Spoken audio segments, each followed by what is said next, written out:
આજે તો સાક્ષાત બાહુબલીના બાપા આવી ગયા અને એને દેખાડી દીધો આખા ગામને પાવર અને થોડા દિવસે થઈ ગઈ રિક્ષા ઊંધી.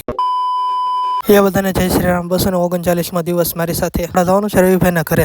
આપણે તો જતા ત્યાં તો આપણે રસ્તા મળી જાય. કાંઈ નહીં, જવા દેવી ફટાફટ રવિભાઈના ઘરે.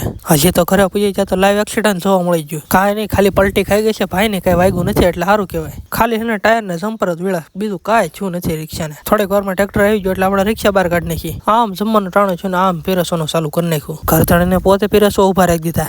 ભગવાન ક્યાં જુલુમ હે. ખાટલો ઢાળીને સુઈ ગયા તરત આપણે શીખવાડીને સાંઈ. કોમેન્ટ કરો જલ્દી કે આ શું વાનગી છે. રીતિ રિવાજ મુજબ અમે બોલાવી દીધા. હાલા રાતના 15:30 વાગે જોઈ છે તો લાઈટો ચાલુ છે. માઇકમાં બોલતા તે વિડીયો લેતો ચા પાછું ગીત ચાલુ કરી દીધું. હું પહેલું ભાઈ બનાવતો હતો વિડીયો પણ એને રાતના કારણે હરખો બીનો નહીં. જોઈ ત્યાં તો સર્કસ ચાલુ થઈ ગયું. તમને ખબર છે કે આ ભાઈને આડું હાલવાની ટેવ જ છે. ભાઈ તો સાયકલ મૂકીને તરત ઠુમકા મારવા આવી જાય.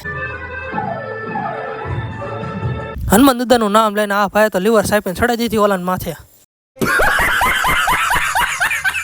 ભાઈ આગળ ઉભા ને ઠોકી ન દેતા. એક ગાડીએ મેળ ન આવ્યો એટલે બીજી ગાડી ચડાવી દીધી. પછી મેં આ ભાઈને રિક્વેસ્ટ કરી કે કેટલીક ગાડીઓ ચડાવી છે. ફાઇનલી જો આમ તો બાહુબલીના બાપા આવી જશે. પછી આ ભાઈ તો એટલું બળ કર્યું કે અમને તેમ થાય કે આકડા હંગી રહે. હાલનો બ્લોગ અહીં એડ કરીએ છીએ. મળશું આપણે બીજા બ્લોગમાં.